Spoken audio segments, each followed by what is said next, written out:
আসসালামু আলাইকুম, কেমন আছেন সবাই? আশা করি সবাই ভালো আছেন। তো আজকে আপনাদেরকে একটা ভিডিওতে অনেক কিছু দেখাবো, যেটা আমি প্রতি সময়ে করি। তো আজকে প্রথমেই আপনাদেরকে দেখাবো, দেখেন বৃষ্টি হয়েছে, তাই লাউ শাকগুলো অনেক সুন্দর সুন্দর হয়ে আছে। তো আজকে আমাদের রেসিপিতে শাকটা থাকবে, সেজন্য আমি কিছু শাক তুলবো, একদম যেগুলো কচি কচি পাতা, সেই শাকগুলোই আজকে আমি তুলে নেব। তো এই শাকগুলো আসলে বৃষ্টি হওয়াতে অনেক সুন্দর হয়ে আছে। তো আমি তো ভেবেছিলাম প্রথমে এই গাছগুলো একদম মরে যাবে। তো বৃষ্টি হওয়ার পরে শাকগুলো আবার একদম দেখে মনে হয় যেন একদম নতুন গাছ। তো এইভাবে আমি কিছু শাক তুলে নিব আজকে। দেখেন এখনও লাউও আছে, যেহেতু এটা শীতকালীন সবজি, শীত তো এখন নেই, তারপরও এই শাকগুলো খেতে ভারী মজা।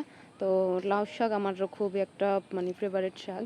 তো এর ফাঁকে আমি দেখেন কিছু বরবটি গাছ আছে, বরবটি গাছে বরবটিগুলো একদম শুকনো হয়ে আছে। তো সেই জন্য আমি শুকনো যেগুলো সেগুলো একদম তুলে নেব আবার নতুন করে লাগানোর জন্য। তো দেখেন কিভাবে এটা শুকিয়ে আছে গাছের মধ্যে। তো আমি একটা গাছ থাকতে আবার এইরকম শুকনো যেই বিচিগুলো ছিল সেগুলো নিয়ে নিই, আবার লাগাই। তো সারা বছর এই বরবটিটা আমি পাই এভাবে করে। দেখেন আমার গাছে কি সুন্দর একটা ফুলও ফুটে আছে, জবা ফুল। এটা খুবই একটা আকর্ষণীয় ফুল, একদম লাল টকটকে।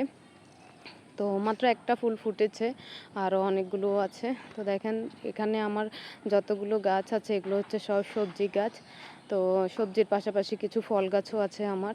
এর ফাঁকে দেখেন আমি আমাদের ঘরের পাশে একটা গাছে এই অপনগুলো অনেকগুলো ধরে আছে। আসলে এই ফলটা অনেক মজা, অনেক আগে খেয়েছিলাম এই ফলটা, এখন তো আর এই ফলগুলো দেখাই যায় না, অনেকে এগুলোর নামও জানে না।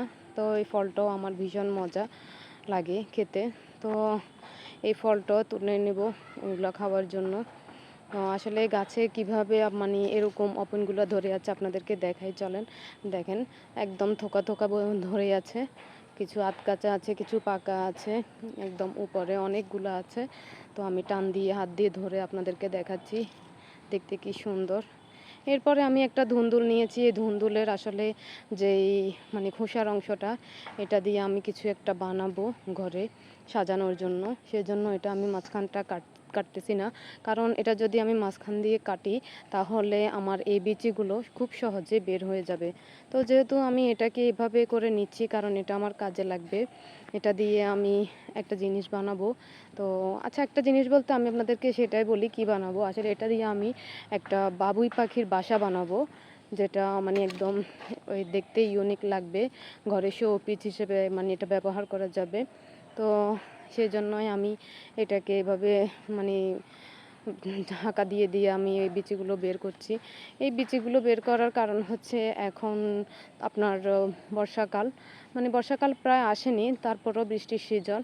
তো এই ধুন্দুলটা আসলে এই বৃষ্টির দিনে ভালো হয়।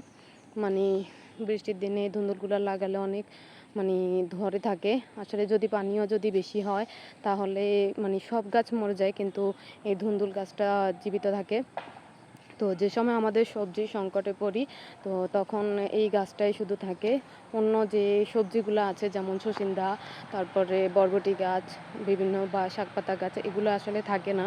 তবে এই ধুন্দুলটা পানিতেও থাকে, সেজন্যই আমি একদম তাড়াতাড়ি এই ধুন্দুলটা লাগিয়ে দেবো আবার নতুন করে। সেজন্য এভাবে আমি বিচি সবগুলো বের করে নিচ্ছি। তো আমি সবগুলো লাগাবো না, অল্প কিছু লাগাবো আর কিছু রেখে দেবো। তো আসলে আমরা অনেক গ্রামে থাকি, গ্রামের আসলে সৌন্দর্যটা অনেক সুন্দর। কারণ দেখেন আপনি খালি সবুজ আর সবুজ, শাক পাতার তো কোনো অভাবে নেই আমাদের। তো দেখেন এখানে অনেক শাক পাতাও আছে। তো আজকে আবার আমি কিছু কচুর ডগাও তুলবো। আর কচুর ডগা ভাজিটা তো কি বলবো আপনাদের, এত মজা হয় কচুর ডগাটা ভাজি করলে। আসলে এখানে আমাদের যে কচু বাগানটা আছে, এই কচু বাগানের কচুগুলা ডগাগুলা অনেক লম্বা, একদম আমার থেকেও উপরে গাছগুলা আমার ও দেখেন কত বড় কচু কচু বাগানটা।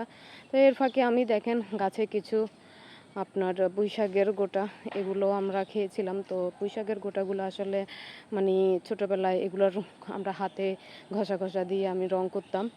তো দেখেন কি সুন্দর, এখন এগুলো নেব নতুন করে আবার লাগানোর জন্য। এইভাবে আমি সব সময় গাছ থেকে এরকম পাকা পাকা জিনিসগুলো নিয়ে আবার নতুন করে এগুলোকে আমি রোপণ করি। তো সবজি সব সময় আমাদের থাকে, এরকম শাক সবজি খেতেও বেশ ভালো লাগে। বাজার থেকে তেমনটা আর কিনতে হয় না। তো দেখেন আমি বরবটিটা যেগুলো নিয়েছিলাম সেগুলো লাগাবো। তো এভাবে লাগালে অনেক ভালো। ভালো থাকবেন সবাই। আল্লাহ হাফেজ।